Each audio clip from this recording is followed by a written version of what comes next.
Hey guys, it's Izzy here, and today we are going to be looking at my to be read list for the month of October. Let's get into it.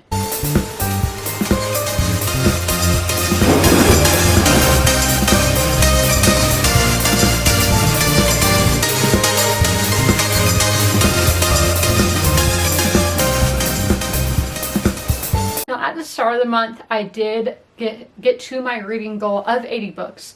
So that means I'm not going in with a set TBR anymore. But y'all know if I do that, I don't get any reading done. So I do have some stability here, because if I don't have stability, it's bad. It's very bad. Look at July.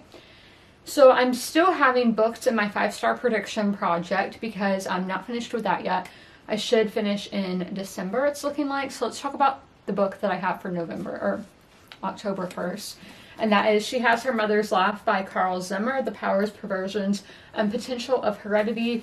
I am 157 pages into this, which is, I've read 5 chapters of it so far. And this is nonfiction, obviously. So the description: what will you pass along to future generations? She Has Her Mother's Laugh illuminates a historic transformation in our understanding of precisely what we received from our parents and ancestors, and how we can now steer the future of heredity in powerful ways almost unimaginable just a generation ago.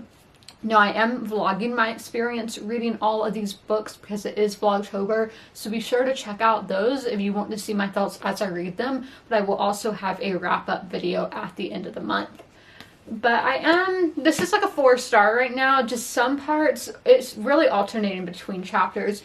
Like, one chapter will be really going into the history of it, talking about people's own experiences with it, like really humanizing heredity. And then we have some chapters that are very scientific, like when Mendel was doing research on peas having wrinkly skin or being smooth. For me, I don't really care about the plants and animal aspect of it, but obviously that stuff was fundamental in discovering human genetics and just how DNA works.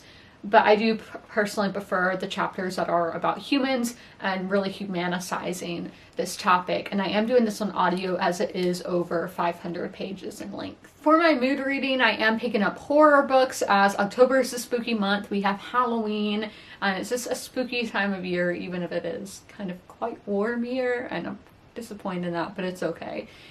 Now, the one that I am currently reading, and it's taken me quite a while to get through, even though it's only this short, is The Pallbearers Club by Paul Trimley. I've talked about this in so many videos, but a cleverly voiced psychological thriller about an unforgettable and unsettling friendship with blood-chilling twists, crackling wit, and a throbbing pulse in its veins.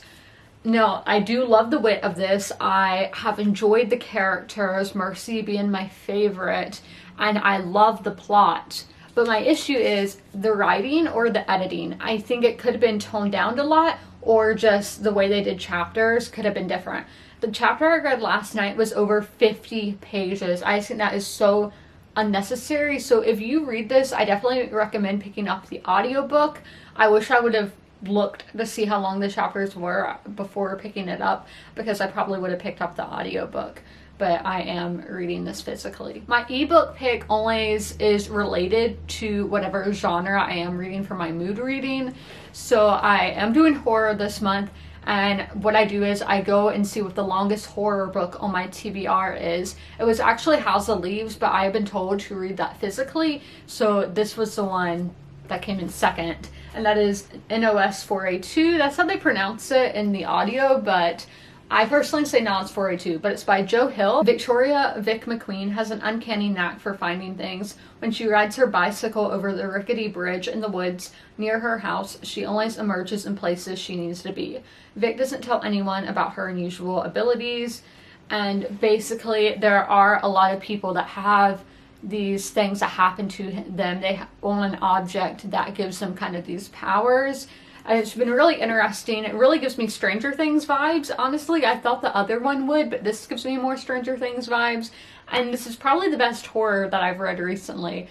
It's not a 5-star, but I am really enjoying it. Now, these two are books that I am not 100% sure if I'm going to get to, but they are my other horror books that are like in my mood reading that I might pick up. The first being The Only Good Indians by Stephen Graham Jones, a tale of revenge, cultural identity, and the cost of breaking from tradition, and the latest novel from the Jordan Peele of horror literature, Stephen Graham Jones. I've just heard a ton of good things. A lot of people love this book, and I've heard that it is like really creepy and scary. So I have read novellas by this author, but I've never picked up one of his actual novels, so I can't wait to give him a chance. The next one is We Sold Our Souls, a novel by Grady Hendrix. Grady Hendrix, a lot of his books take place in my area, in my state, so I don't know if this one does. I don't think it does, but that's just something cool about his books, that maybe if I don't enjoy a ton of it, I will enjoy the location and the atmosphere of it. But what is this one about? So only a girl with a guitar can save us all. Every morning, Chris Pileski wakes up in hell. In the 1990s, she was the lead guitarist of Dirt Work, a heavy metal band on the brink of breakout success, until lead singer Terry Hunt embarked on a solo career and rocketed to stardom, leaving his bandmates to rot in obscurity. So it involves elements of music, which is something I love in books, and then a lot of his books take place in like the 80s and 90s, so I always love the vintage 90s being nostalgic for me. I just love seeing that portrayed in books. I wasn't a huge fan of My Best Friend's Exorcism, so I do hope that I like this one more, even if I hate the cover for it. I just don't like real people being on books. I don't like that. With Book of the Month, they announced their Book of the Year finalists today, but before that, they had the long list, and I am trying to read all the books that I own that are on the long list.